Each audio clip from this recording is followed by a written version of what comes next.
এই যে আমার মিস্ত্রিটাকে বলছি 16 রড দিয়ে ডাইস মারো, এই কিং মারো, তো বলছি না 25 লোহা দিয়ে কিং মারবো।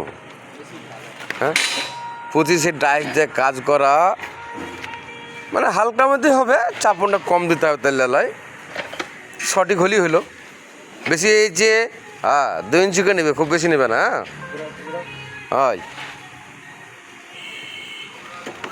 আর এই কাজটা একলাই কাজই হয়, ছোট ডাইস দিয়ে একলাই কাজই হয়, তো বড় ডাইস লাগাবে না।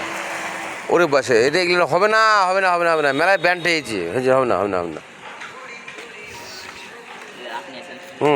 হবে না। এই থিকনেসটা কতগুলো থিকনেস হাইটটা হয়েছে, এখানে থিকনেস হাইটটা 25 লোহার মতন হাইটে মিল খাবে না। 16 লোহা 16 যেন গ্যাপ দিলে হাইটটা হয় না, ঠিক আছে। এটা সোজা করবে একটুখানি, হ্যাঁ এই জায়গাটা সোজা করবে, ভালো করে সোজা করে মারবে।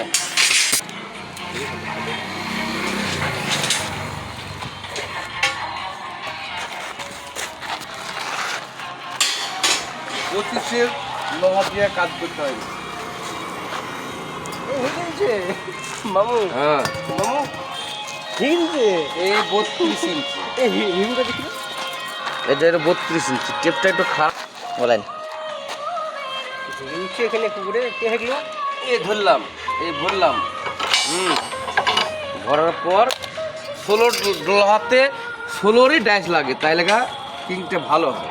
বলেন যে দেখেন রাইসটা কি বুঝলে? ছিলেন এই 25 ডাইস দিয়ে কাজ হয়। হ্যাঁ, এর আগে কি দিয়ে বুঝাবো, একটু চাপনটা বেশি লাগবে, এই তো হয়ে গেলো। কত চাপনটা দেবো, হালকা চাপন দেবো। হ্যাঁ বাস, এই 2 ইঞ্চি থেকে 2.5 ইঞ্চি গ্যাপ নিবে, কি 2 ইঞ্চি মতো গ্যাপ নিবে, তাই ঠিক হবে। আর একলাই কিং মারা সবচেয়ে বেটার। কিছু কিছু কিং আছে একলাই, এটা হলো কতটা হলো, এখানে কতটা ভাঁজ খাইলো, হালকা ভাঁজ খেয়েছে, বাস বন্ধ কর। প্রথম একটা ভিডিও করেছিলাম, দেখাচ্ছিলাম, দ্বিতীয় ভিডিও করলাম, দেখাচ্ছি আবার দেখালাম, দেখা যাক পারে কি পারে না, ঠিক আছে।